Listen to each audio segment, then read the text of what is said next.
মাদারীপুরে আইনের তোয়াক্কা না করে দাপটের সাথে চলছে ৫৭টি ইটভাটা।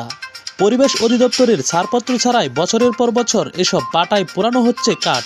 এতে বিপন্ন হচ্ছে পরিবেশ, হুমকির মুখে পড়ছে জনস্বাস্থ্য। বিস্তারিত থাকছে SM সোহাগ কাজীর তথ্য ও ভিডিও চিত্রে। মাদারীপুর জেলা প্রতিনিধি। মাদারীপুর জেলার আকাশ যেন দিন দিন ডেকে যাচ্ছে কালো ধোঁয়ায়।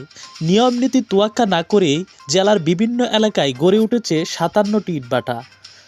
সরেজমিনে অনুসন্ধানে দেখা গেছে এর মধ্যে মাত্র একটি ইটভাটায় রয়েছে অবৈধ কাগজপত্র।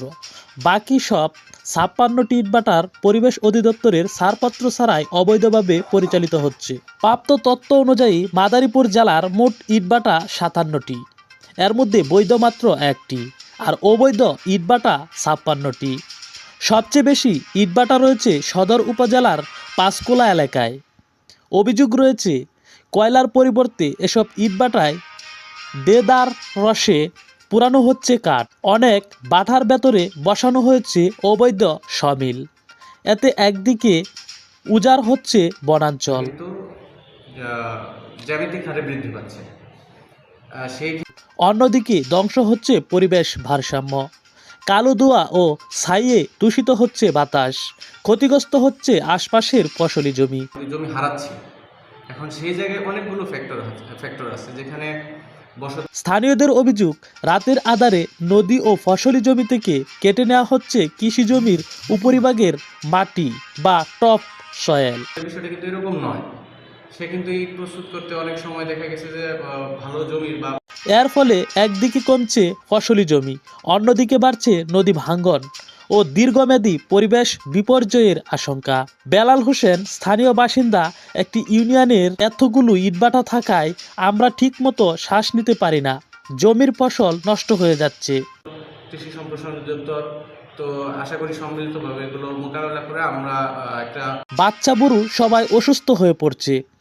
ইটভাটার কালো ধোঁয়া ও ধুলাবালির কারণে স্থানীয় বাসিন্দাদের মধ্যে শ্বাসকষ্ট, চর্মরোগ সহ নানান স্বাস্থ্য ঝুঁকি বাড়ছে।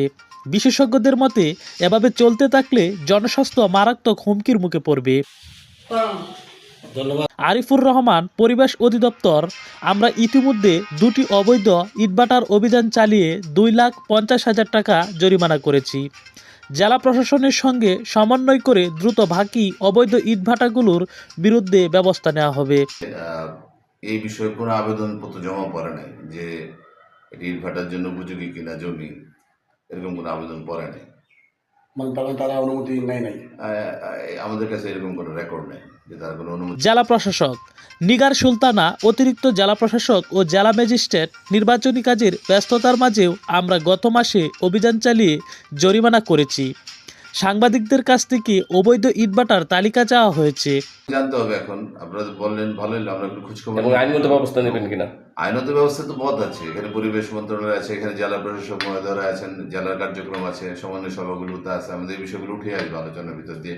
অবশ্যই নিশ্চিতভাবে এটা জেনে রাখেন, কৃষি জমি কোনো কারণে যদি বিনষ্ট হয় এবং যারা এর পিছনে বা যুক্ত থাকবে, তালিকা পেলেই দ্রুত আইন ব্যবস্থা নেওয়া হবে।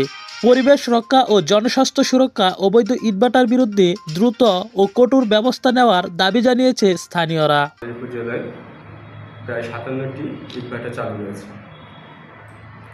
আমাদের অধিদপ্তরের নথি পর্যালোচনা করে এখন দেখার বিষয় প্রশাসনের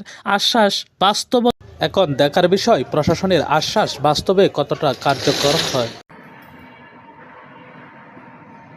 মোবাইল কোর্ট বিষয় ইতিমধ্যে আমরা জেলা প্রশাসনের সহযোগিতায় 2টি ইটভাটায় অভিযান করে প্রায় 2.5 লক্ষ টাকা জরিমানা ধার্যপূর্বক আদায় করা হয়েছে এবং জেলা প্রশাসন, পরিবেশ অধিদপ্তর সদর দপ্তর এবং পরিবেশ অধিদপ্তরের মাদারীপুর জেলা কার্যালয় থেকে অবৈধ ছাড়পত্রবিহীন ইটভাটার বিরুদ্ধে কঠোর আইনানুগ ব্যবস্থা গ্রহণ করা হচ্ছে এবং এটা ভবিষ্যতে আরও জোরদার করা হবে। কোথায় যাইতেছে? ইটের ভাড়া দিতেছে মাটি, ফসলের মাটিগুলো লয়ে দিতেছে কাজ্জা। ফসল নিতেছে কি? নিতেছে রহিম খা, সাধারণ ফকির, সুবান ফকির।